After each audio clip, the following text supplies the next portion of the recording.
Assalamu alaikum, урматтуу туугандар, жердештер, шайлоочулар.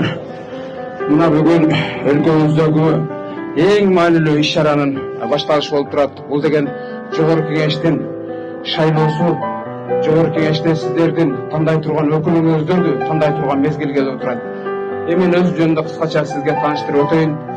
Мен Абдыкарым Тойгонбай Жорубаевич, жашым 52-де, юридикалык жогорку билимим бар.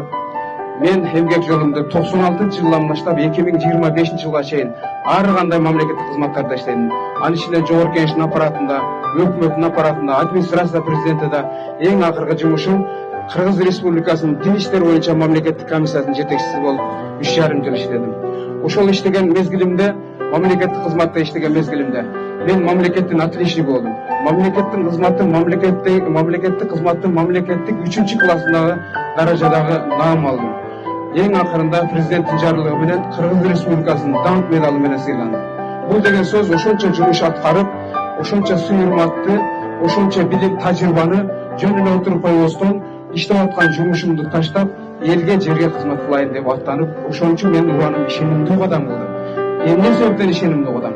Туугандар, ушунча жыл иштеген тажрыйбамды биринчи күндөн баштап иштеп кетишиме көзүм толук жетет. Элдин көңүлүндөгү билем. Мен аткарган жумуштарда дайыма элдин арасында болгон жумуштар болду. Бул коронавирус болсун, бул жанагындай койгалаңдар болсун, бул жанагындай элдердин көйгөйлүү маселеси болсун, чегара маселелери болсун, мен дайыма өз командам менен ошол жерде болдум. Миграция боюнча маселени да терең жакшы билем. Себеби мен жумушум боюнча бул жагы Африка, Америка, Европа, Россия, Азияларга чейин мекендештер менен кабар алып, алардын көңүлдөрүн угуп, эмне болгон көз жаштарын мен жакшы билем. Ошону чечүү жолдорун дагы билем. Ошол себептен мен өз 52 жаштымда жаштыгымдын акысын берейин, элиме кызмат кылайын, ишенимдүү кадам таштайын, силердин сыйлыктана турган, өкүнбөй турган, мына менин депутатым боло турган деп ишенимдүү кадам таштап иштеп бара алышыма көзүм жетип аттанып отурам. Адамдар Кыргызстан боюнча судакка өзгөчө көңүл бурулат, өзгөчө карап турат. Биздин мамлекетибиздеги Жалал Абадта болгон өнүгүүнү көрүп атасыздар. Иштеште болот экенин биздин жетекчилер көрсөттү. Ушул мезгилге чейин иштесе болгонун көрдүк, кантип кыйналып жүрдүк. Мына бүгүн кандай жол менен иштесе болот? Ага эрк болуш керек экен, ага билим тажрыйба болуш керек экен. Мен ар бириңиздердин үйүңүзгө, ар бириңиздердин соцсет аркылуу, агитаторлорум аркылуу, мына менин артымда турган команда аркылуу ар бириңиздер үйүңүзгө кирип, силердин суроо талабыңарды, силердин көйгөйүңөрдү чечүү жолдорун тапканга бизде толук мүмкүнчүлүк бар. Мен сөзсүз түрдө буюрса өтүп ала турган болсом, өкүнчүлүгүмдү ачам. Ушул мезгилге чейин эч ким өкүнчүлүгүн ачкан жок. Туруктуу өкүнчүлүгүмдү ачам, мен ошого силерге убада берем. Себеби депутаттын 2 штаттык бирдиги бар. Бир консультант, бир жардамчы. Менин бир штаттык жардамчы.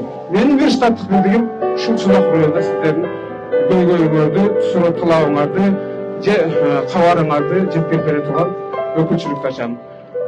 Мен иш менен көрсөтөм. Ага ишенгиле, мен силердин ишенишиңерди аткарам.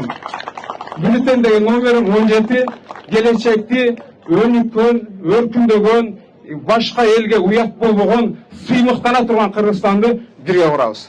Рахмат. Hammalarga biz To'ygonbayga ishonimiz juda cho'ng. To'ygonbay qo'ldan keltirgan ishlarni bilamiz hammasini. Elda ishonchini aqtaydi degan umiddamiz. Bunga biz hammamiz 5 qo'llab ovoz berishga tayyormiz.